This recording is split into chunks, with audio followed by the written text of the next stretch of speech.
8장까지의 말씀입니다. 우리 신명기 14장 펴시길 바랍니다.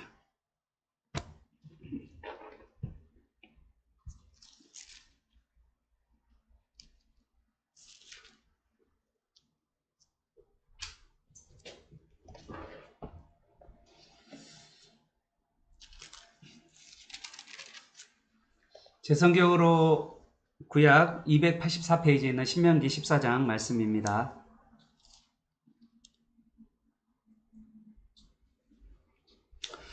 신명기 말씀은 1장부터 4장까지 과거에 신실하신 하나님에 대한 이야기가 있고요. 5장부터 11장까지는 여호와 하나님을 사랑하라 라는 1계명을 가지고 우리에게 모든 계명이 여호와 하나님을 사랑하라는 계명으로 다 귀결된다. 그렇게 말씀을 드렸고요. 12장부터 26장까지 두 번째 설교 가운데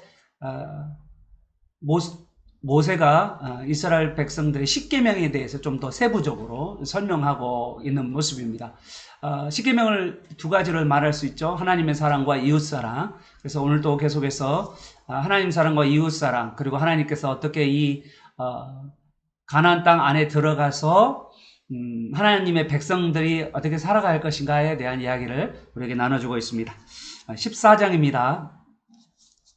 14장은 반복되는 말씀이 있어요. 1절 한번 보시면 너희는 너희 하나님 여호와의 자녀니라. 우리가 하나님의 자녀다 라고 말씀하셨고, 2절에서는 너는 내 하나님 여호와의 성민이다. 2절 성민 2절 나와주시고, 그 다음에 21절 보시면 너희는 너희 하나님 여호와의 성민이다. 거룩한 백성이다 라는 뜻이죠. 성민. 이름 많죠. 목사님 자녀 중에 성민이가 많아요. 박성민이도 있어요. CCC 대표님이 박성민 목사님이 계셔요. 예, 성민. 그리고 3절, 우리 2절에서는 또 이렇게 돼 있네요. 자기 기업의 백성이다. 기업의 백성이다. 이제 이렇게. 그래서 저는 이것을 전체적으로 딱 한마디로 이야기하면 언약 백성이다 라는 거죠. 언약 백성. 우리가 언약 백성이라는 거죠. 그래서 언약 백성이라는 말, 언약이라는 게 뭐냐면 나는 너희 하나님이요 너희는 나의 백성이다. 이게 언약이에요. 우리가 이 하나님과 언약을 맺었어요. 또한 예수 그리스도와 함께 새 언약을 맺었어요. 우리가. 그래서 이제 우리가 예수님을 주로 또 고백하고 우리는 그의 종이자 친구로서 예수님과 함께 살아가는 삶을 우리가 시작하게 되었습니다. 그래서 14장에서는요, 우리에게 중요한 게 뭐냐? 내가 누구인가? 라는 거예요. 나의 정체성 이야기하는 건데, 이 내가 누구인가를 정확하게 아는 사람, 내가 언약의 백성이라는 걸 정확하게 아는 사람만이 뭐를 할 수 있냐면 하나님의 말씀에 순종할 수가 있어요. 하나님과 언약을 안 체계했는데 하나님 말씀에 무슨 순종이 있어요? 그죠? 하나님의 말씀과 나하고 이게 이 말씀이 내가 하나님의 백성으로서 하나님 말씀에 순종하며 언약을 지키는 언약 백성이라는 것이 내가 정확하게 정립이 안 되면 이 말씀은요 좋은 훌륭한 말씀이지 순종할 일은 아니잖아요. 좋은 말씀이야. 그렇잖아요. 우리에 보면 사서 삼경이나 중국의 역사서나 또 다른 여러 가지 종교서에 보면 좋은 말씀이지. 그것이 내가 꼭 그 말씀으로 살아야 되고 또 그 말씀에 순종해야 될 이유는 없다는 거죠. 그런데 만약에 내가 하나님은 나는 너희의 하나님이 되고 너희는 내 백성이라고 하는 이 언약을 체결한 것을 내가 믿고 거기에 순종하기로 다짐하면 이 말씀은요 우리가 꼭 지켜야 할 말씀, 따라가야 할 말씀, 순종해야 할 말씀이라는 것을 우리는 고백할 수밖에 없다는 거죠.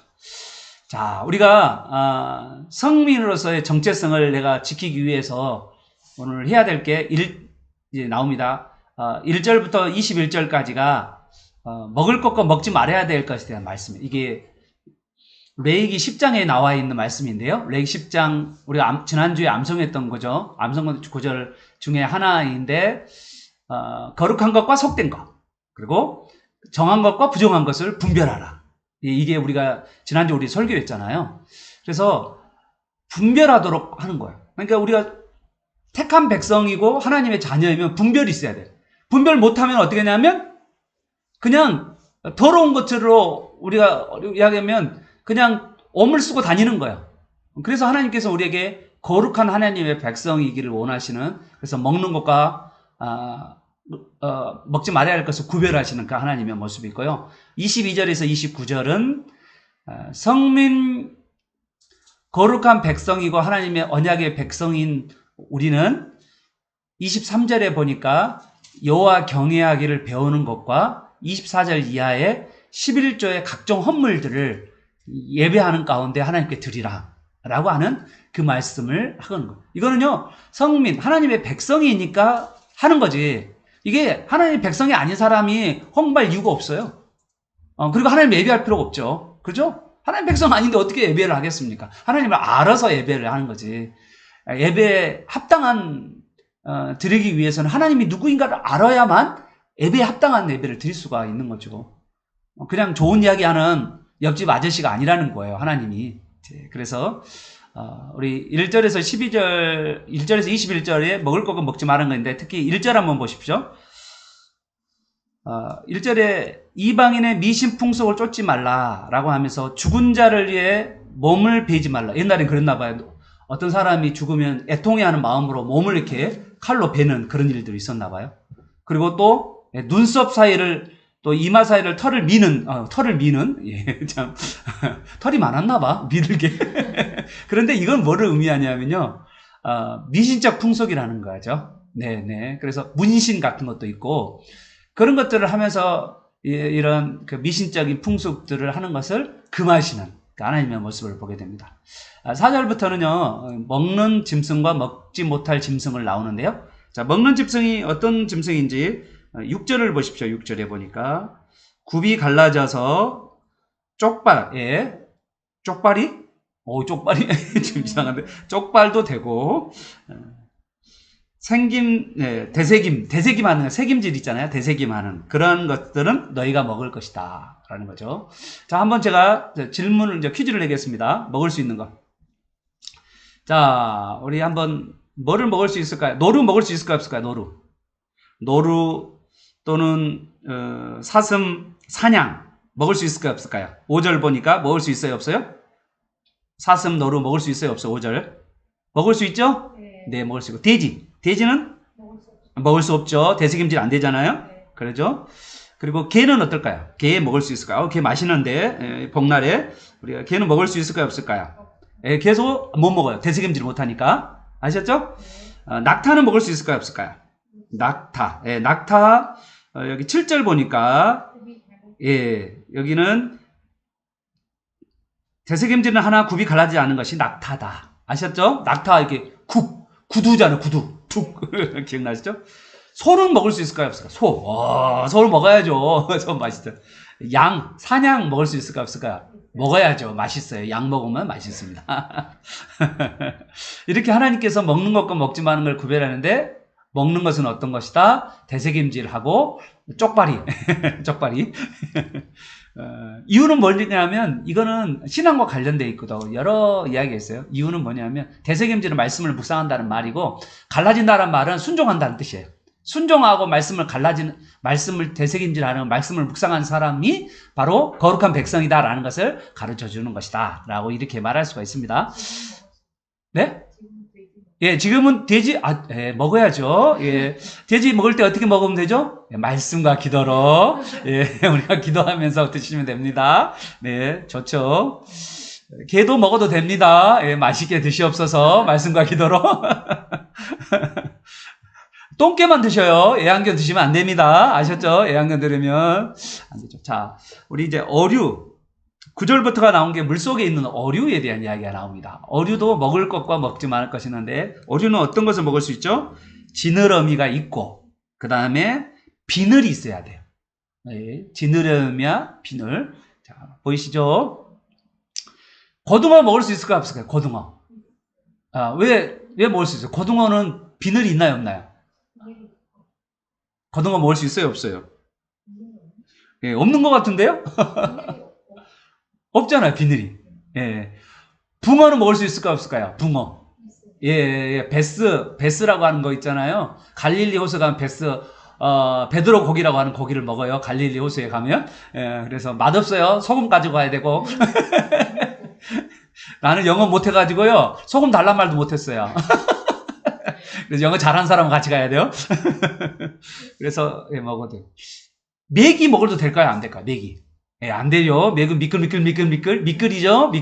예. 오징어. 아, 이거 맛있는데. 오징어도 미끌이. 예. 예, 고등어나, 그 다음에 메기나 오징어는요, 정력제예요. 이게 왜 정력제냐면 에너지가 축적됐다는 뜻이에요. 그러니까, 이렇게 1차 포식자, 2차 포식자, 3차 포식자가 있거든요. 포식자 서열에서. 그런데 메기라든지 고등어라든지 이런 것은 일반적인 그 포식자보다 더 높은 단계의 포식자예요. 그러면 어떻게 될까요? 그 밑에 있는 이렇게 피식자들을 먹으면서 이렇게 올라가니까 약간의 정력적인, 그래서 약간은 뭐냐면 정욕적인 가지 것들이 막 섞여져 있는 순수화성이 없는 이런 것들이 있다는 거예요. 그래서 뭐 이제 먹을 수 있는 것과 없는 것을 구별했습니다. 자, 또 새 중에서 먹을 수 있는 거 없는 거. 자, 뭐가 있을까요? 여러분 닭은 뻐꾸대는 먹을 수 있을까요? 없어요? 뻐꾸대. 왜 뻐꾸대가 먹을 수 있을까요? 11절에 보니까 정한새가 나오는데 정한새는 먹을 수 있는데 보십시오. 정한새. 닭은 먹을 수 있어요? 없어요? 날기도 하고 기어다니기도 하는 것은 부정하니 너희는 먹지 말라 그랬어요. 닭은 나나요? 예, 그죠. 기어 다니잖아요. 걸어 다니잖아요. 그러면 이건 어떻게 해요? 부정한 거예요, 닭은. 예, 닭은 못 먹는가 봐요. 근데 유대인들이 닭을 잘 먹던데? 이게 유대인들이 있잖아요. 그 양과 소를 못 잡으면 이 닭 잡아요. 예, 예, 닭 잡아서 먹었던 것 같아요. 그래서 먹을 수 있을 것 같아요, 제 생각에. 자, 유대인들 먹으니까 그들은 너무 잘 알잖아요. 부엉이는 먹을 수 있을까요? 부엉이 못 먹어요. 절대 못 먹어요, 부엉이. 독수리 먹을 수 있을까요? 없을까요? 못 먹어요. 부정해요. 둘 다 부정해요. 비둘기는 먹을 수 있을까요? 없을까요? 아, 먹을 수 있어요. 비둘기 먹을 수 있습니다. 예, 맞아요. 비둘기. 그렇게 제사 드릴 때 드리는 걸 보게 됩니다. 이렇게 우리가 먹는 것과 먹지 마는 것을 구별하는 게 바로 성민이기 때문에 해야 된다라고 말하고 있습니다. 그 다음에 22절에서 29절에 보면 11조와 하나님을 경외함을 배우는 예배, 축제에 대한 이야기가 나옵니다. 여러분 보십시오. 22절, 23절, 28절 11조가 계속 나옵니다. 11조, 22, 23, 28 11조. 여러분 11조가 나오는데 매년 드리는 11조가 있고요. 매 3년마다 드리는 11조가 있고요. 매 2년마다 드리는 11조가 있어요. 그래서 11조가야 여러분 잘못 알고 10분의 1만 드리는 걸 11조로 생각한 사람들은 성경을 모르는 사람들이 하는 이야기예요. 성경은요. 1년 될 때는 10분의 1을 11조를 소득 그러니까 농산물의 10분의 1을 내야 돼요. 농산물. 뭐 지금 월급 받는 게 아니잖아요. 우리는 월급 받지만 그들은 농사를 짓는 사람들이잖아요. 그들이 뭐 월급을 달달마다 받는 게 아니잖아요. 1년 농사를 짓게 되는데 1년 농산물의 10분의 1을 1년 차에서 내고 2년 차에서는요. 10분의 1을 내고 그러면 어떻게 되냐면 여러분 이제 10분의 9만 남잖아요. 그 10분의 9에서 10분의 1을 내야 돼요. 10분의 9에서 10분의 1을 내서 2년 차에는요. 성전을 올라갈 때 쓰는 순례 비용으로 써요. 그래서 그거를 모아놔야 돼요. 성전 올라갈 때 쓰기 위해서 모아놔야 되고요. 그 다음에 3년 차는 어떻게 해야 되냐면 10분의 1을 내서 10분의 9에서 성전으로 가는 것이 또 10분의 또 9를 또 나누고요. 10분의 9에서 또 나눠야 돼요. 또 나눠서 그러면 한 10분의 3 정도 그 정도를 어떠냐면 그때는 구제비로 써야 돼요. 그래서 전체적으로 3년차가 되면 10분의 3을 내야 됩니다. 그러니까 3년차가 되면 구제비도 내야 되고 그 다음에 11조도 내야 되고 그 다음에 또 뭐냐면 여행 경비도 내야 되고 이거 되게 많습니다. 그러면 신약에 와서는 목사님 11조만 내야 되나요? 여러분 10분의 10을 내야죠. 그래서 하나님이 뭐라고 하냐면 너희 몸을 하나님 기뻐하는 산제사로 드리라. 우리 몸을 드리래. 돈 드리지 말고 너 몸 드려. 헌신하라라고 말씀하셨어요. 그래서 11조를 얼마 내야 되로 이렇게 말하는 사람 있잖아요. 그분들은 아직 하나님이 뭘 말하고 있는지를 모르는 거예요. 신약까지도 안 왔고 구약에서도 모르는 사람인 거예요. 그냥 우리의 모든 것들을 다 드리는 것이 삶이에요. 그런데 이제 우리 하나님께서 우리가 삶을 살아갈 수 있도록 하기 위해서 이렇게 구별해서 조금 이렇게 하나님 앞에 10분의 1을 고백하고 이것이 하나님의 은혜와 자비로 우리에게 하나님께서 농사의 소득 가운데 드린 거다라고 말할 수 있는 거죠. 그래서 어떤 분들은 10분의 9도 내는 분도 있고요. 또 어떤 사람은 10분의 5를 내는 분도 있고 어떤 사람은 10분의 3 내는 사람도 있고 10분의 2 내는 사람도 있어요. 10분의 1을 내는 것은요. 커트라인이에요. 이게 커트라인. 그냥 커트라인이지. 그러니까 이제 여러분이 잘 이렇게 아시고 기억하시기를 바라고요. 자, 그러면 11조의 어떤 분들은 11조의 용도가 이렇게 레인들만을 쓰는 걸로 되어 있는데 그러지 않아요. 여기 성경 29절을 보세요. 레인과 객과 고아와 가부까지. 그죠? 그러니까 레인들은 하나님을 섬기는 자들이잖아요. 그러다 보니까 자기 직업이 없잖아요. 그래서 10분의 1을 받게 돼요. 12지파에서 받게 되니까 어떻게 됩니까? 12가 되는 거죠. 12. 다들 10이라면 레인들은 12를 받는 거예요. 12지파에서 받기 때문에. 그런데 그 중에서 10분의 1을 내야 돼요. 그래서 12를 받는 거예요. 그러니까 일반적인 사람들보다 조금 더 생활의 여유가 갖도록 그렇게 하는 것이 하나님의 원리였습니다.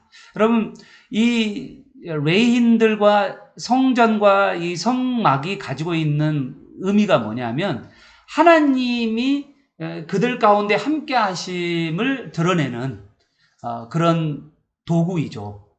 하나님을 계시하는 방법이기도 하고요. 그리고 하나님이 이들과 함께하여 죄를 용서해 주시는 그런 곳이기도 하고, 그곳이 재판하는 곳이기도 해요. 그러니까 여러분, 하나님을 섬기는 그런 사람에 대한, 어디 보면, 성전 시스템, 하나님을 예배하고 성도들이 죄가 속해지고 하나님의 복을 받을 수 있는 그 통로를 풍성하게 하나님께서 만드셔서 이 성전을 유지하도록 만들어서 이 성전이 예수님이 오시면서 예수님이 성전이 되는 그 과정까지 예수님이 올 때까지 이 성전을 하나님께서 아주 귀하게 여기시는 그 장면을 보게 됩니다. 특히 이제 여기 보면 23절에 보십시오. 23절. 23절에 여호와께서 그의 이름을 두시려고 택하신 곳에 내 곡식과 포도주와 기름과 11조를 먹으며 내 소와 양의 처음 난 것을 먹고 여호와 하나님 경외하기를 항상 배울 것이니라. 누가 하냐면 하나님을 경외하는 것을 배워야 돼요. 우리는 항상. 이 하나님을 경외하는 게 뭡니까? 구약에는요 성전에서 예배하는 거예요. 신약에는 뭔데요? 신약에서는요, 주일 예배뿐만 아니라 주중에 일상적인 예배를 드려야 된다는 거예요. 두 가지 예배. 그걸 통해서 하나님을 경외하는 것을 배워야 된다는 거예요. 우리가 하나님을 늘 내 마음에 하나님이 가득 차서 하나님과 동행하는 가운데 일을 하고 하나님과 함께 살아가면서 믿음의 신앙생활을 해나가는, 그러면서 일도 하고 아이도 가르치고 예배도 드리고 그리고 우리의 삶 가운데 다른 사람들과 함께 교류하고 그러한 것들이 다 하나님과 교류한 가운데 주일날 예배만 드리고 나면 끝나는 게 아니라 주중에 하나님과 일상적인 예배를 드리면서 살아가는 그런 삶이 하나님께서 하나님을 경외하는 것을 배우는 그러한 자가 되기를 하나님은 원하신다라고 오늘 말씀하고 있습니다. 자, 11조와 예배를 잘 드리면 결과 어떻게 될까요? 29절. 자, 11조를 잘 드리면 결과 어떻게 되죠? 29절. 시작. 하반절. 시작. 그리하면 내 하나님 여호와께서 내 손으로 하는 범사에 내게 복을 주시리라. 아멘. 하나님 복 준다고 하셨죠? 예. 복 준다고 하셨으니까 우리 뭐 해야 될까요? 복 받고 싶으면 어떻게 해요? 예, 하시면 돼요. 하나님 예배를 일상적인 예배를 잘 드리시고 특히 가정 안에서 아이들하고 함께 성경 가지고 하브르타를 하면서 아이들과 함께 말씀도 낭독하시고 암송도 하시고 또 그 말씀 가지고 매일 한 장씩 읽어가지고 이제 읽었던 것들을 같이 나누기도 하시고 그러면서 가정 예배를 통해서 일상적인 예배를 회복하고 그리고 주일 예배를 회복하여서 하나님 그리고 주일 예배 가운데 11조하며 하나님 앞에 11조 헌금을 드리면서 여러분이 하나님이 주시는 복을 누리는 저 여러분 되시길 축복합니다. 아멘. 우리 이제 15장입니다. 15장. 이제 15장은요, 하나님의 복지 정책이에요. 우리나라가 복지가 참 좋잖아요. 그런데 이게 민주주의에서 나오는 개념이 아니고, 사실은 하나님께서 나온 거예요. 하나님이 복지의 선구자이십니다. 하나님은, 그래서 사람들을 귀하게, 아주 귀하게 여기시고, 빈부구 차이가 없는 그런 평등하고 공평하고, 그리고 소외받지 아니하고 약자들이 고통받지 않는 그러한 공의로운 나라, 공평한 나라, 그러한 나라를 하나님께서는 꿈꾸고 계시는 거죠. 그래서 이러한 것들을 사회 시스템을 가나안 땅에 들어가면 분명히 빈익빈 부익비가 될 거거든요. 부자는 더 부자 될 거고 가난한 사람은 더 가난하게 되는 그런 일들이 되는데 하나님이 이 복지 정책을 씀으로 말미암아서 그들이 다시 원점에서 다시 시작할 수 있도록 기회를 주시고 다시 회복시켜 주시는 그런 모습을 보게 됩니다. 그래서 1절에서 11절을 보면 여호와의 면제년, 이게 7년 안식년입니다. 7년 동안은 7년마다 한 번씩 안식년을 할 때 이때 빚을 탕감해 주고 그다음에 노예를 풀어 주는 그런 노예를 해방시켜 주는 그런 일들이 안식년에 있었죠. 그리고 12절에서 18절은요. 그때 이제 종들을 팔아주잖아요. 종들을 이렇게 자유롭게 하는 그런 장면이 나오고요. 그리고 19절에서 23절이 바로 처음 난 소와 양, 그 새끼는 구별하여서 하나님께 첫것 장자는 하나님 것이다. 하나님께 드려라 라고 이렇게 이야기합니다. 왜 이렇게 하냐면 15절이에요. 이렇게 해야 되는 이유 15절 동그라미 하세요. 자, 우리 같이 읽어보겠습니다. 시작. 너는 애굽 땅에서 종되었던 것과 내 하나님 여호와께서 너를 속량하셨음을 기억하라. 그것으로 말미암아 내가 오늘 이같이 내게 명령하노라. 아멘. 우리가 뭘 받았기 때문에 먼저 애굽의 노예였다가 풀려났잖아요. 그때 어떻게 됐습니까? 빚이 다 어떻게 보면 애굽에서 종으로 빚진 거잖아요. 그리고 종으로 살았잖아요. 그런데 예수님께서 하나님께서 어린 양의 피로 우리를 구속하시고 속량하셔서 우리를 구원하시고 그 다음에 애굽의 사람들을 첫 새끼와 첫 장자는 다 죽게 만드는 이제 그런 일들을 통하여서 우리를 구원해내시는 이야기를 통해서 하나님 우리를 해방시켜 주시는 그렇기 때문에 우리도 다른 사람에 대해서 어떻게 하냐면 풀어주는 거죠. 링컨이 노예 해방을 했다라고 그러죠. 이제 링컨이 이렇게 선언도 하고 이렇게 했다고 그러는데 사실은요, 우리 성경에 이런 이야기가 나와 있는 거예요. 이미 노예 해방에 대한 이야기, 그리고 빚진 자에 대해서 빚을 털어주는 이야기. 빚을 여러분 평생 빚 져가지고 이 헤어나지 못한 사람도 있거든요. 근데 7년이 되면 풀어지는 거죠. 그런데 이제 하나님이 이렇게 말씀하셨는데 실질적으로 이스라엘 백성들이 그랬냐? 안 그랬어요, 많이. 예, 그래서 계속 잘 산 사람 잘 살고 못 사는 사람 못 살았던.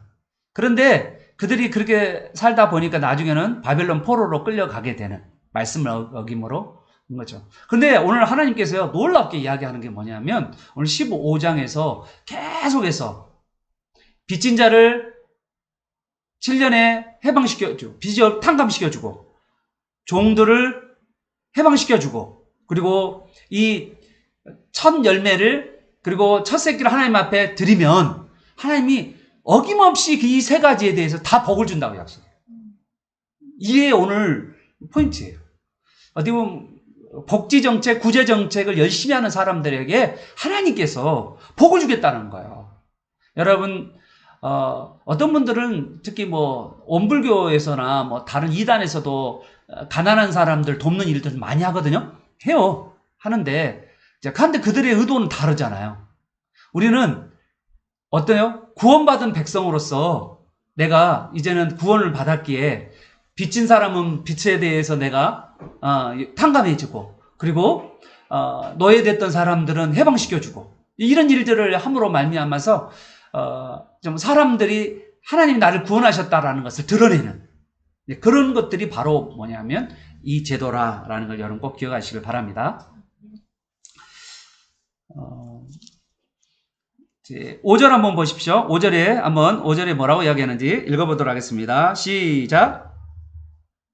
내가 만일 내 하나님 여호와의 말씀만 듣고 내가 오늘 내게 내리는 그 명령을 다 지켜 행하면 내 하나님 여호와께서 내게 기업으로 주신 땅에서 내가 반드시 복을 받으리니 너희 중에 가난한 자가 없으리라. 아멘. 네, 그렇게 이야기했고요. 7절에서 15절, 11절 같은 경우는요, 하나님이 가난한 자, 또 정말 궁핍한 자에 대해서 돈을 빌려줄 때 태도에 대해서 이야기해요. 돈을 빌려주는 경우. 필요가 있는 형제에게 마음을 강팍하게 말고 손을 움켜쥐지 말고, 이게 이제 7절이죠. 강팍하게 하지 말고 돈을 잘 빌려줘라. 네, 이렇게 이야기하고 있고요.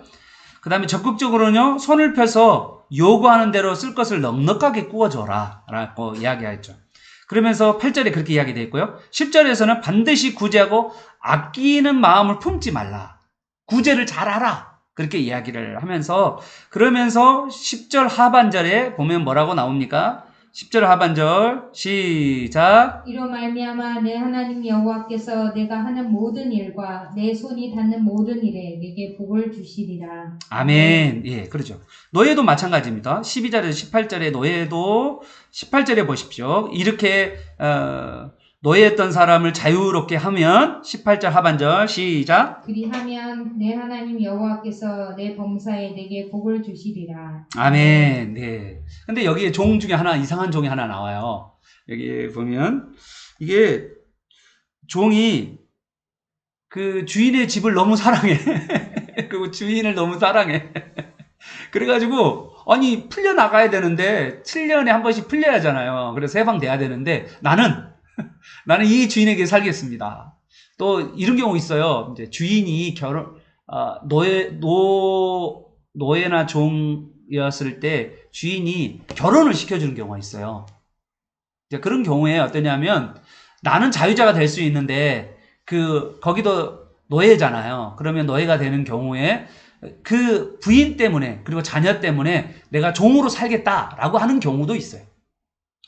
자, 여러분 오늘 이거는요, 뭐를 나타내냐면 예수님의 이야기가 이 이야기입니다. 예수님은요, 하나님 앞에 자기가 자발적으로 종이 되어서, 그래서 우리를 뭐라 하냐면 히브리서 2장 11절에서는 우리를 형제라고 부르시는 것을 부끄러워하지 않으셨다는 거예요. 하나님이 그잖아요. 구약은 하나님은 백성이잖아요. 그런데 신약의 예수님은 이 하나님이신데 이분이 우리를 뭐라고 불렀냐면 형제라고 부르시는 거예요. 친구라고 부르시고, 예수님께서 그렇게 우리에 대해서 부끄러워하죠. 여러분, 죄 많고 허물 많고 문제 많은 게 우리 아니겠어요? 그런데 예수님께서 우리를 부끄러워 여기지 않으셨다는 거예요. 그러면서 우리를 위하여 자발적으로 종으로 팔려가셔서 대가를 지불하시는 분이 바로 예수님이라는 거예요. 여러분, 오늘 이 이야기는 자발적으로 종이 되는 이 이야기는 예수님이 하나님인데 스스로 종이 됐죠. 빌립보서 2장에서도 하나님 동등됨을 취하지 아니하시고 종이 되셨다라는 말씀을 하시잖아요. 이게 뭐냐면 자발적 종에 대한 구약적 표현이 신약의 예수님이 바로 그런 모습이라는 것을 우리는 알게 되는 것을 보게 됩니다. 왜 예수님이 종이 되었을까? 딱 동기가 뭘까요? 네, 우리를 사랑하기 때문이에요. 우리를 얼마나 사랑해서 그 동기 때문에 자발적으로 종이 되시는 그 예수님의 모습을 우리가 기억하게 하시길 바랍니다. 그리고 또 이 종에서 해방되는 이 그림은 사탄의 노예에서 우리를 자유케 하신 예수 그리스도를 또 보여주는 그런 모습이기도 하죠. 그래서 저주와 그리고 사탄의 노예에서 이제는 종노릇하지 아니하고 우리를 그리스도 안에서 자유자로 사랑으로 이제는 종노릇하는 자가 되고 사랑으로 종노릇하는 자가 되고 의의 병기로 우리를 부르시는 그 모습이 보게 됩니다. 자, 그리고 19절에서 23절에 수컷의 첫 태생, 첫 수컷의 첫 태생, 이것도 예수님을 예표하는 거죠. 그러면서 뭐라고 이야기하냐면 첫 새끼가 흠이 있으면 안 된다는 거예요. 흠 있는 제물은 드리면 안 돼. 왜냐하면 예수님은 흠이 없는 1년 된 순양이시거든요. 그래서 제사를 드릴 때 반드시 흠이 있는 것은 드리면 안 된다. 그런데 어떻게 했습니까? 말라기에 보면 눈먼 거, 병든 거, 그러한 것들을 드리면서 하나님이 가지고 있는 예수 그리스도를 드러내지 못하는 백성들과 제사장을 말라기 때 책망하는 그런 모습이 보게 되는 거죠. 여러분에게도 예수 그리스도를 바라보면서 우리의 첫 장자가 되시고 우리의 대표자가 되어 주시는 그 예수 그리스도를 여러분 꼭 묵상하는 여러분 되시길 바랍니다. 하나님의 이런 그 후하심과 관대하면요, 이 복지 정책이나 가난한 자나 빚진 자나 종들을 생각하는 이 하나님의 이 법의 안에 일관적으로 이렇게 스며들어 있어요. 하나님의 그 관대하심, 후하심. 그래서 우리도 이런 하나님의 성품을 닮아서 우리 공동체 안에서 관대하고 후한, 대접하기를 기뻐하는, 그리고 하나님의 마음처럼 풍성하는 그런 넉넉하고 풍성한 그러한 우리 공동체를 만들어가는 여러분 되시기를 바랍니다. 그리고 하나님의 성품을 반영하는 이 후함과 관대함에 대한 성품을 반영하는 삶이 바로 우리 하나님의 백성의 사명이라는 것을 여러분 꼭 기억하시길 바랍니다. 이웃사랑, 그것도 풍성하게 이웃사랑을 하는 여러분 되시기를 축복합니다. 자, 그리고 이제 우리 16장입니다. 16장 6월절, 7.7절, 초막절 규례, 3대 절기 규례입니다. 절기는 누구를 나타낸 거죠? 절기는 다 예수 그리스도를 이야기한다고 이야기했죠. 그래서 여러분 특히 이 절기는 신약으로 오지 않으면 아무런 의미가 없어요. 신약적 해석을 하지 못하면요. 자, 1절부터 8절 16장을 보십시다. 1절부터 8절이 나옵니다. 1절과 8절은 6월절의 이야기죠. 6월절은 가장 중요한 게 뭡니까? 여호와께서 너를 애굽 땅에서 인도해 내셨다는 것이 6월절이잖아요. 16장 1절이죠. 나오죠? 네. 예. 이 6월절에 어떻게 보면 너를 애굽 땅에서 인도해 냈다. 1절, 3절, 그리고 6절, 그리고 12절에 보면 계속해서 애굽 땅에서 건져내었다는 이야기를 계속해요. 그러니까 우리가 마귀의 종노릇, 사탄의 종노릇, 그랬던 우리의 삶을 하나님께서 구원해 내셨다. 그 이야기를 계속해서 이야기하는 거야. 애굽에서 출애굽한 이야기를 계속해서 이야기해요. 그 출애굽을 기억하는 사건이 바로 뭐냐면 6월절 사건이잖아요. 이거는 뭐냐면 어린 양, 6월절 어린 양인 누구를 나타내냐면 예수 그리스도의 대속적 죽음에 대한 이야기를 우리에게 신약에 보면 이야기하고 있는 것입니다. 그러면서 예수님의 고난을 묵상하고 예수님의 희생을 묵상하는 것이 바로 이 6월절, 우리로 하면 고난주간의 이야기입니다. 지금 우리는 고난주간에 이거를 지켜가고 있죠. 특히 거기서 고난주간 가운데 구원받은 백성이 누룩을 제거하라. 누룩 제거한다는 말은 뭘까요? 누룩을 제거한다는 말이 3절에 나옵니다. 누룩을 제거하고, 무교병이 이제 누룩이 있는 떡을 이야기하는 거거든요. 유교병인데 무교병을 하라라고 이야기합니다. 그리고 고난의 떡을 먹으라, 급히 먹는 떡을 먹으라 라고 이야기하면서 죄에 대해서 급히 나와야 되고, 그리고 죄를 짓지 아니하는 거룩한 삶을 살아가는 구원 이후의 거룩한 삶에 대해서 이야기하는 바로 누룩을 제거하는 것과 고난의 떡, 급히 이 죄에서 벗어나라고 하는 주님의 말씀이 나온 거죠. 그리고 5절에 보십시오.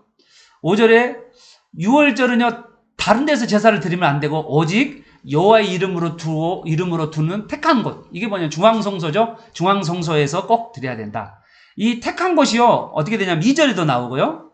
2절에 보십시오. 2절에 택한 곳이 나오고 6절에도 택한 곳이 나오고요. 6절에도 택한 곳이 나오고 그 다음에 7절에도 택한 곳이 나오고요. 그 다음에 16절에 택한 곳이에요. 이 택한 곳이 어디냐? 예루살렘입니다. 그죠? 그래서 16절까지 나오는데 이 예루살렘이 어떠냐면 아브라함이 아들 이삭을 바쳤던 모리아산이었고요. 그리고 다윗이 인구조사를 하다가 전염병 걸리는데 이 전염병이 여기 아라우나 타작 마당에서 여기 이곳이죠. 예루살렘에 성전산이 있었던 그곳에 이 아라우나에서 제사를 드릴 때 번제에 불이 붙으면서 전염병이 끝나는 그런 일들이 벌어지고 여기서 솔로몬이 성전을 세우는 그리고 여기에 술밥의 성전, 헤롯 성전이 다 여기에 세워지는 그 장면이 바로 이곳이라는 거예요. 그곳에 누가 오셨다는 거죠? 예수님이 오셔서 예수님이 성전을 청결하시는 것이 아니고 신약 성경의 성전 청결의 개념이 아니라 성전을 심판하신 개념이에요. 그리고 3일 만에 헐라 내가 3일 만 이 성전을 헐라 3일 만에 이 성전을 일으키리라 라고 하면서 예수님의 몸에 대해서 말씀하셨다라고 말하면서 이제는 성전이 없고 성전은 예수님과 그리고 예수님을 믿는 우리가 바로 성전이다 라고 성경은 계속해서 말씀하고 있습니다. 그래서 예루살렘의 성전은 의미가 없다라는 거예요. 아직까지 예루살렘 성전을 쫓고 다니는 사람들은 여러분 반성하시길 바랍니다. 아직 뭘 말을 못 알아먹는 사람이어서 예수님이 그러면 왜 죽었고 예수님이 왜 오셨냐고요. 구약의 성전이 예수님이 올 때까지 유지되었다가 예수님이 오시면서 성전의 기능이 완전히 폐하시고 성전을 이제 하나님께서 성전의 기능을 무너뜨리는 그래서 AD 70년에 성전이 완전히 무너지고 돌 위에 돌아 남지 않는 그런 일들이 벌어지게 되었다는 거죠. 9절에서 12절은요 77절입니다. 77절은 어떠냐면요 부활절이죠. 이 부활절 전이 고난주간인데 그 고난주간 중간에 금요일 날이 6월절이었잖아요. 6월절 그리고 토요일 날이 무교절 그리고 주일이 예수님 부활하는 날인데 그날이 초실절이에요. 부활의 첫 열매 초실절이죠. 그런데 여기에도 나오잖아요. 부활의 열매 초실절이 나오죠. 보이시죠? 예. 6월절, 무교절, 초실절이라고 1월 달에 나오잖아요. 나오게 되는데 이 초실절이 바로 뭐냐면 부활절이에요. 부활의 첫 열매로. 그래서 거기서부터 시작해서 50일이 지나면 또 주일이에요. 그게 그 주일날 50일이 지난 주일날을 오순절이라고 말하기도 하고 7 곱하기 7 해서 77절이라고도 말합니다. 이 날이 어떤 날이냐면요 밀과 보리 겨울 농사를 끝나는 날이죠.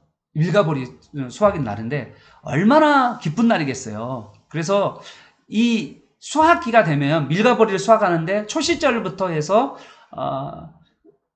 오순절, 77절 그 기간 50일 동안을 뭐 하냐면 옆에다 쓰세요. 오메르 카운트다운이라고 해가지고 매일마다 기도하는 거예요. 왜냐하면 그때 풍향과 비에 의해서 흉년과 풍년이 결정되는 아주 중요한 시기거든요. 그래서 매일매일 기도하게 됩니다. 그리고 예수님이 하늘로 승천하고 40일부터 50일 사이에 10일 동안 사도행전에 보면 전심으로 기도한 이야기가 바로 이 오메르 카운트다운과 관련되어 있는 이야기라는 거죠. 그리고 나서 여러분 놀라운 것은요. 여기 이 말씀 중에서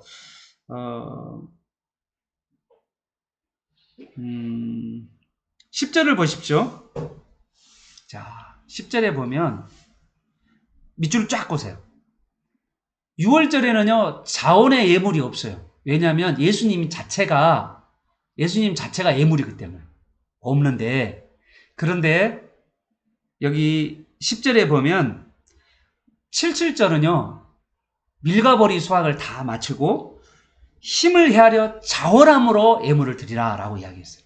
그러니까 겨울 농사의 수확을 하고 나서 하나님 앞에 드리는 거죠. 근데 이 드린다는 말을 신약에 오면 헌신이라 이야기해요. 그래서 77절은요 헌신을 기념하는 날이고요. 11절을 보시면 여호와 앞에 줄고하는 날이기도 해요. 11절이 그렇게 나오죠. 여호와 앞에 줄고하는 날이다 이렇게 이야기를 하고 있습니다. 그리고 이 오순절에 기쁨의 존재인 교회가 만들어지는 거죠. 그죠? 그래서 우리 교회 안에서 기쁨과 희락을 나누면서 살아가는 우리 교회의 시작이 바로 오순절이었던 겁니다. 그 다음에 13절부터 22절은요, 초막절입니다. 이 초막절 여기 보시면, 초막절은요, 우리의 날 추석하고 똑같은 날인데요. 이 초막절에 뭐냐면, 여름 과일 농사가 끝마치죠. 가을이거든요, 가을. 6월절은 3, 4월 달 정도는 봄이라면, 초막절은 가을에 일어나는 절기인데, 가을에 여름 농사, 포도, 무화과, 대추, 야자, 석류, 막 이런 것을, 이렇게, 가나안 땅에서 수확하는 것을 가지고 초막절을 지키라고 이야기하는데, 이 초막절은 마지막 절을 의미해요. 예수님의 재림을 상징합니다. 그래서 이 초막절에 수확하잖아요. 그러면 쭉정이는 태우고 알곡은 걷어들이는, 그리고 포도즙틀, 이게 요한계시록 14장에 나오면 포도즙틀을 밟는 이야기가 나오거든요. 포도를 밟은 것을 뭐냐고 하면 심판으로 상징했고요. 알곡을 이렇게 걷어들이는 것을 뭐냐면 구원을 상징해요. 그래서 심판과 구원이 있는 그때. 그리고 19장에 보면 어린 양의 혼인잔치가 준비되었다라는 그 말을 통하여서 우리가 신부로서 하나님 앞에 나아갈 때 즐거움과 희락을 느끼는 그날이 되죠. 그래서 항상 이 초막절에는 기쁨의 날이었다는 거죠. 그러면 우리가 어떻게 이 땅 가운데 지금 이 초막절 시기거든요. 지금 우리가요. 마지막 때가 지금 초막절 시기인데, 초막 때 우리의 신앙이 어떤 신앙이냐면 기쁨의 신앙이어야 된다라는 것을 우리에게 말씀하고 있는 거죠. 자, 그러면 이 모든 것들을 종합해서 한번 이야기해 보겠습니다. 그리스도인의 삶은요, 매일매일 유월절, 오순절, 초막절의 정신으로 살아야 돼요. 구체적으로 어떻게 살아야 되는가 하면, 첫 번째 유월절에는 그리스도의 권한을 묵상하고요. 그 다음에 오순절에 헌신의 삶을 살아가고요. 그 다음에 초막절에 항상 기뻐하는 삶을 살아가요. 이게 우리가 매일매일의 삶이라는 거예요. 여러분 삶 가운데 이런 놀라운 그리스도의 권한을 묵상하고 헌신하면서 주님께 몸을 드리면서 그리고 기뻐하며 살아가는 저와 여러분 되시길 축복합니다. 아멘. 자, 16절과 17절. 특히 16, 17절 보십시오. 17절에 각 사람이 내 하나님 여호와께 주신 복을 따라서 힘대로 드릴지니라 라고 그렇게 기록되어 있습니다. 17절 보죠. 그래서 자신이 받은 은사와 자신이 받은 믿음의 분량을 따라서 충성하라.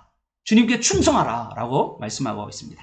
자, 17절부터 18절 오늘 이제 여기까지 하고 마무리하도록 하겠습니다. 자, 17장하고 18장은요 뭐냐면 하나님을 경외하는 지도자입니다. 이 17장과 18장은요 누구를 다 대표하겠어요? 바로 하나님을 경외하는 지도자 누구요? 예수 그리스도. 그래서 하나님을 경외하는 지도자가 구약에는 누가 있었냐면 재판장. 참 재판관. 예수님께서 요한계시록 20장에 보면 최후의 심판 때 그 재판석에 앉아있는 분이 바로 예수 그리스도예요. 재판관, 참된 재판관이신 예수 그리스도. 그리고 예수 그리스도는 제사장이신 예수 그리스도. 그리고 예수는 왕이신 예수 그리스도. 그리고 예수는 선지자이신 예수 그리스도. 참 선지자, 참 왕, 그리고 참 제사장인, 그리고 참 재판관이신 예수. 재판관도 뇌물 받고 이상한 짓거리 많이 하죠? 제사장도 이상한 짓거리 하도 막 죽죠? 왕도 이상한 짓거리 많이 하고 우상숭배 많이 해서 완전히 그 나라를 거덜내죠? 선지자도 이상한 선지자, 거짓 선지자가 있잖아요.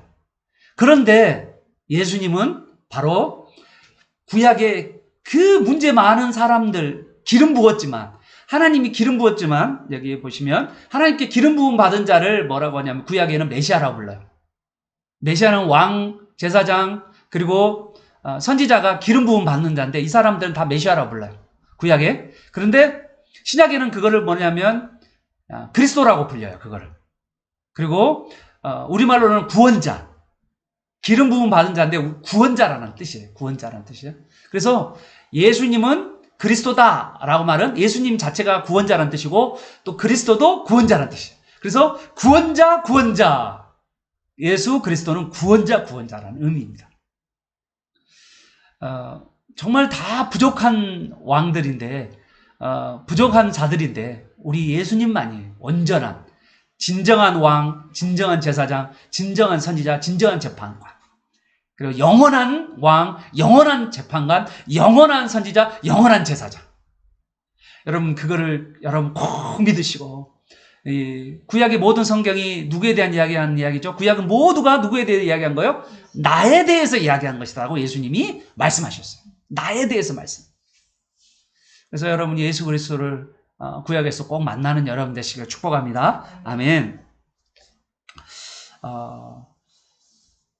특히 이제 여기 조직으로 이야기하면 여기 17장과 18장은 나라의 조직으로 이야기하면 사법부와 행정부 그리고 종교와 관련되어 있는 그런 종교적 조직에 대한 이야기가 그렇게 볼 수도 있어요. 여러분이 법을 전공한 사람들은 딱 보면 이게 조직이다. 나라의 조직이라는 것을 알게 돼요. 국가의 조직을 지금 17장과 18장에서 말씀하면서 이제는 하나님 나라 신정 국가인 이 하나님이 다스리는 나라가 이제 오게 되는데 그게 뭐냐면 영원한 나라인 하나님의 나라가 도래한다는 것을 우리에게 보여주는 그림자와 같던 거예요. 그런데 이 조직 가운데 여러분 보십시다. 1절부터 7절까지는요. 우상 숭배자를 아주 단호하게 제거하라고 말했습니다. 그 이유가 뭐냐면요. 우상 숭배를 섬긴다는 것은요. 언약을 먹는 거예요. 여러분 그런데 구약에 여러 상들을 집안에다가 뒀잖아요. 드라빔이라고 하는 조그만 걸 다 놓고 거기 앞에 절을 하고 소원을 빌고 이렇게 막 연모하고 흠모하고 그게 뭐예요? 연모하고 흠모하고 소원을 빌고 그게 뭐예요? 우상 숭배예요. 그래서 여러 가지 이게 있어요. 막 이렇게 막 이상한 그림 막 그려져 있고 그런 거 있어요. 그 보면 좀 이렇게 음란해요. 그런 문화들이 되게 음란해요. 근데 그것이 이제 보고 사람들이 막 좋아하는 그런 그림이 나오게 돼 있어요. 그거는 뭐를 옮기냐면 내가 언약의 백성으로 나는 너희 하나님이 되고 너희는 내 백성이 된다라고 하는 그 언약을 맺은 백성이 하나님께 충성하지 않고 다른 것을 쫓는 그런 모습을 이야기하는 거죠. 자, 그런 사람들은 어떻게 해야 될 거야? 2절에서 7절 어떻게 이야기해야 됩니까? 2절에서 7절에 보니까 어떻게 해야 돼? 그런 우상 숭배하고 다른 신을 쫓고 다른 것을 좋아하고 응한 사람들을 어떻게 하라고 그랬죠? 5절에 보니까 돌로 쳐 죽이라. 세요. 왜냐하면 언약 백성이니까. 언약의 백성이니까 그렇게 이야기하는 것을 보게 됩니다. 메시아 언약, 앞으로 장차 메시아가 올 것을 붙잡는 그 언약을 어기고 우상 숭배하면서 하나님으로부터 멀어지가 않은 그러한 사람들에 대해서 아주 단호하게 어떻게 보면 종교적 배신 그거를 아주 철퇴를 가하시는 그 하나님의 모습이 됩니다. 되게 무서워요. 이거는요 하나님과 관계된 죄를 이야기합니다. 8절에서 13절 한번 보시면요 8절 13절은 이웃과의 관계에 대한 면인데 특히 이제 어떤 거냐면요 제사장의 판결에 대해서 이렇게 소송이 벌어지는데 온고와 피고와 소송이 걸리는데 제사장이 그걸 판결해요. 판결을 하는데 이 판결에 불복하면 물론 판결이 두 가지 방법이 있어요.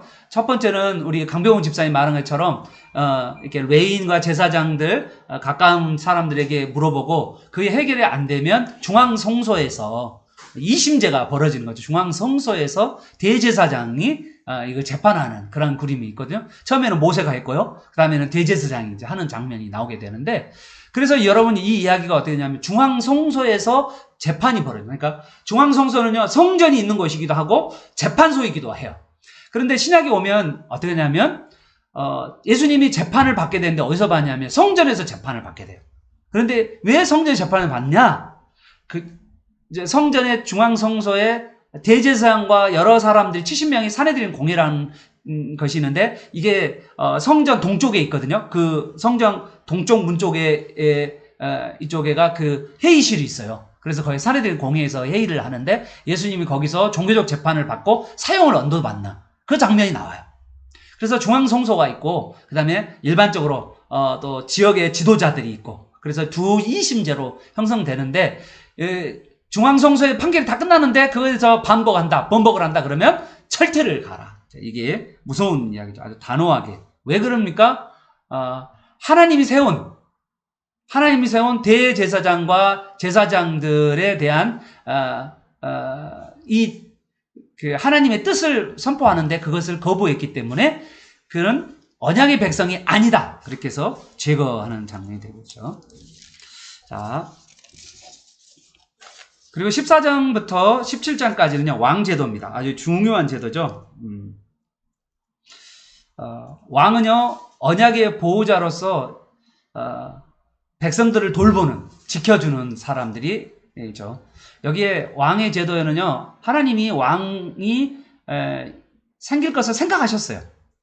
하나님이 왕을 둘 것을 생각하셨습니다. 그래서 벌써 여기 17장에 보면 왕에 대한 이야기를 하는 것 보면, 규례, 왕의 규례를 이야기하는 것 보면, 그래서 누구를 세우죠? 다윗을 세우잖아요, 하나님이. 그죠? 그리고 다윗과 같은 왕을 기다리시죠. 누구죠? 메시아, 예수 그리스도를 기다리셨죠.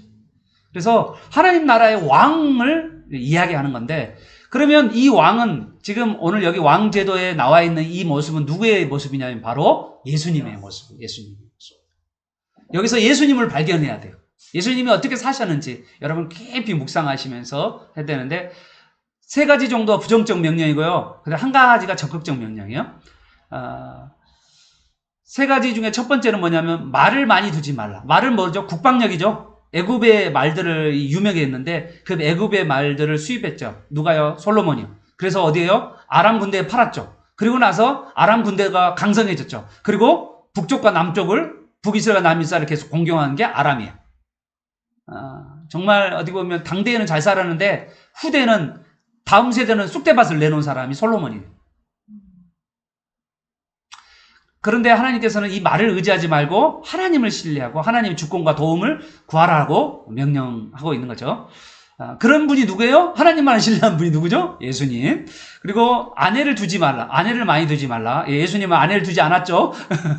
특히 솔로몬이 어떻게 됐죠? 여자를 많이 대서 미혹당했죠. 그래서 이 여자들이 섬기는 다른 종교, 이방 종교를 섬겼던 사람이 바로 솔로몬이잖아요. 은금을 자기를 위해 쌓지 많이 두지 마라 라고 말했죠. 예. 그래서 솔로몬이 그랬어요. 그런데 헛되더니 모든 것이 헛되다. 그러면서 젊은 날에 하나님을 경외하는 것이 복이다라고 이야기한 거예요. 솔로몬은요, 참된 만족이 하나님을 경외하는 것이 참된 만족이라고 그가 갈파했어요. 근데 우리는 계속해서 뭔가를 더 많이 하나님에 대한 만족보다는 더 많이 얻은 것을 되게 봅니다. 그래서 솔로몬은 참 실패한 왕의 모습이다. 하나님의 말씀을 따라 살지만은 모습이라고 했습니다. 마지막에 적극적으로는 율법을 옆에 두고 떠나지 말게 하는. 그 중에 가장 대표적인 인물이 누구입니까? 요시야 왕이죠.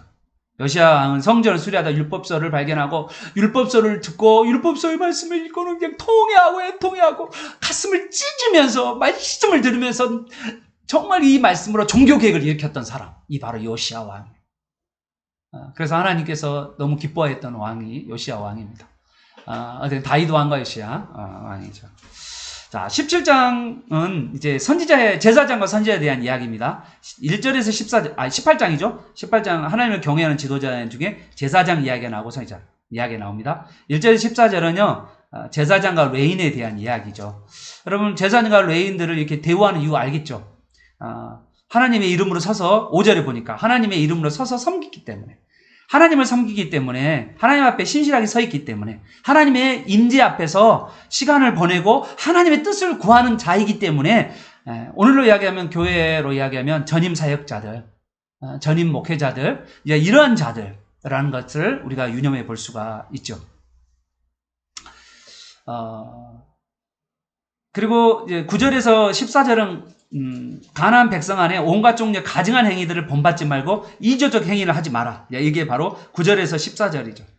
뭐 이상한 것들을 놓거나 뭐 점쟁이 쫓아다니거나 뭐 그러지 마라. 10절에 보니까 아들을 불 가운데로 보내는 이상한 짓거리 하는 점쟁이, 뭐 머당 쫓아다니지 말고 무당 점쟁이들 쫓아다니지 말고 그런 것에 관심도 갖지 말고 이렇게 이야기하고 있는 모습을 보게 돼요. 길흉하복 점쟁이 쫓아다니는 거, 그런 사람들 죽여라. 이렇게 용납하지 말라. 왜 그래요? 하나님은요, 말씀으로 통치하고 싶은 거예요. 점쟁이 쫓아다니는 거 아니에요. 뭐 눈 감고 못 잔다 뭐 이렇게 하는 거 아니에요. 하나님의 말씀으로 하나님은 통치하기를 바라는. 말씀 아닌 다른 것은요, 우리가 인도받기를 원치 않아요. 그래서 죽여버리라 이야기하는 거죠. 15절부터 우리 22절은요, 선지자 이야기합니다. 특히 가장 중요한 구절이 어디냐면 18절이에요. 너와 같은 선지자. 모세죠. 모세와 같은 선지자인데 히브리서에 보면요. 모세는요. 종이라고 이야기했어요. 그런데 예수님은 하나님의 아들이라고 이야기했습니다. 그래서 비교할 수 없는 게 바로 예수 그리스도죠. 그런데 여기에서는 너와 같은 선지자다. 그래서 예수님의 선지양직을 이야기하고 있는 거예요. 그 이야기를 말씀하고 있는 것인데 우리가 가장 유념해서 드려야 될 것은요. 18절을 보십시오. 18절. 자, 너와 같은 선지자를 두는데 자, 내 말을 그 입에 두리니 예, 내 말을 그 입에 둔다는 거예요. 하나님의 말씀을 그 입에다 두겠다는 거예요. 여러분, 우리가 말씀을 전할 때 말씀이요 내 입에 있고 마음에 있으면 그것을 행할 수 있다라고 말하거든요.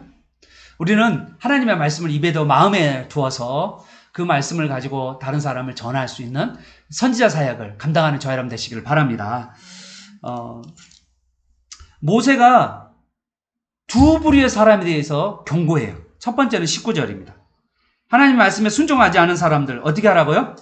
예, 벌을 피할 수가 없다. 예? 벌을 받으세요. 벌 받게 한다. 하나님 말씀 순종하지 않으면 벌 받는다라는 거예요. 되게 세게 이야기하셨죠? 그 다음에 두 번째가 여러분 방자히 말하는 사람이 바로 20절에서 22절에 방자히 말하는 사람 누굴까요? 거짓 선지자들 이야기합니다. 거짓 선지자들이 어떤 사람들이에요? 이 사람들은 어떠냐면요. 그 선지자 말이 하나님의 말씀과 부합하면 이게 뭐냐면 증언이란 말이 있어요. 22절 보세요. 만일 선지자가 있어서 여호와의 이름으로 말한 일에 증언이 없으면 여호와의 말씀을 전해서 그 말씀대로 이루어지지 않으면 성취되지 않으면 그건 하나님의 말씀이 아니다라고 말하면서 자기 마음대로 말하는 그러한 거짓 선지자를 두려워하지 말라는 거예요. 하나님의 뜻대로 말하는 선지자를 두려워하라는 거예요. 그리고 그 말씀에 순종하라는 거예요. 여러분 중에서 체험을 강조하는 사람들 있잖아요. 막 뭐 병 고치고 뭐 능력 행하고 그런 거 쫓아다니지 마세요. 절대 그거 여러분 하나님의 말씀으로 은혜를 베풀어 주면 병도 낫고요. 귀신도 낫고요. 문제가 해결돼요. 그런데요. 여러분 체험 쫓아다니면요. 맨 체험만 찾으면 힘들면요. 체험해요. 삶의 체험이나 하시지. 삶의 체험 뭐 이렇게 TV에 나오는 그 삶의 체험 열심히 일하시지. 여러분 말씀을 붙들고 살아야 돼요. 그럼 말씀대로 행해야 돼요. 이게 하나님이 원하시는 삶입니다. 여러분 삶 가운데 정말 이 말씀을 소홀히 여기지 않고 붙들기를 원하고 오늘날도 참된 목사와 거짓된 목사가 있을 수 있다고 봅니다. 하나님의 말씀에 부합되게 말씀을 가르치는 목사. 때로는 그것이 부담스러울 수도 있고 힘들 수도 있지만 그러나 하나님 말씀을 있는 그대로 가르치고 그거를 신학적으로 해석할 수 있는 목사. 구약에 머물러 있으면요. 그건 안식교도죠. 신약으로 해석해서 하나님의 뜻대로 말씀을 가르치는 그러한 참된 목사. 사람들에게 무조건 평안만을 말하지 아니하고 예수 그리스도의 십자가와 고난의 길을 걸어가기로 그리고 우리의 삶을 성령 충만한 가운데 헌신된 삶을 살아가도록 하나님께서 그렇게 우리를 부르셨다는 것을 계속해서 선포하죠. 그런 거죠. 여러분 예수님으로 말미암아서 우리가요 왕 같은 제사장이 되었잖아요. 이런 왕 같은 제사장인 그런 사람은 어떤 사람이냐면 예수 그리스도를 선전한 선전부장인 거야. 그래서 여러분 하나님의 말씀을 잘 듣고 그리고 하나님의 말씀이 입에 있고 마음에 있어서 그 말씀을 여러분 선전하는 그런 선전부장으로서 여러분의 말씀을 듣고 믿어 순종하는 사람들이 벌떼처럼 일어나는 저와 여러분 되시기를 축복합니다. 아멘.